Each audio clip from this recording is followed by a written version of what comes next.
And classmates. My name is Sheena Blackman, and today I will be discussing with you the pessimistic effects of animal cloning in hopes of convincing you that it is not only unnatural and harmful, but also a deadly action towards our species. The reproduction of species without the natural method of conception sounds ridiculous, right?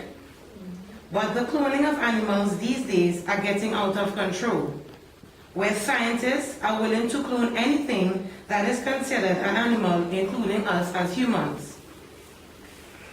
However, many of them fail to realize that the dire consequences animal cloning can have on our society is detrimental.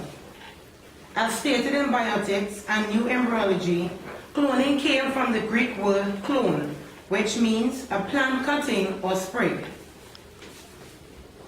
Today, cloning has lost its meaning, with a large variety of scientists indulging in animal cloning.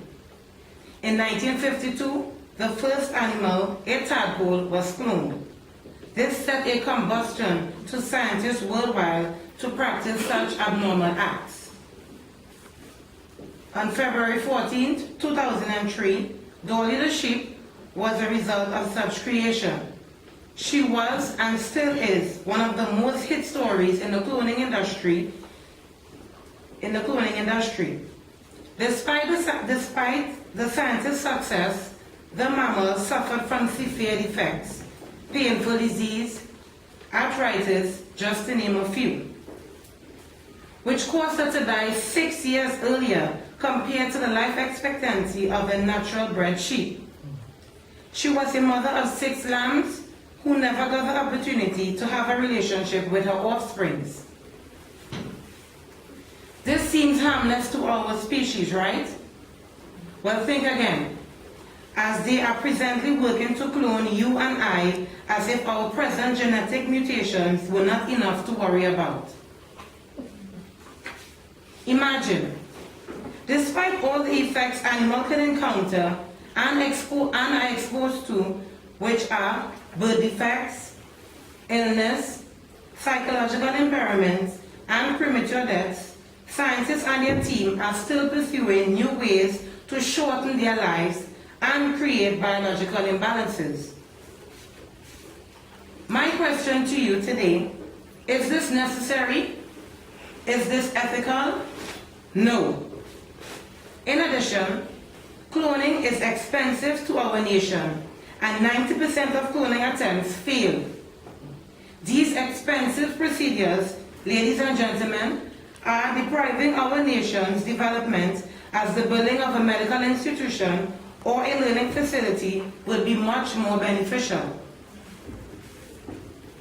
Today, I ask that you join me in the fight against these immorally wrong practices more than ever, as our families are now at risk of consuming these science projects and are being exposed to unknown chemicals that will create numerous strains of virus and bacterial agents that could very much wipe out our species if we became overly exposed.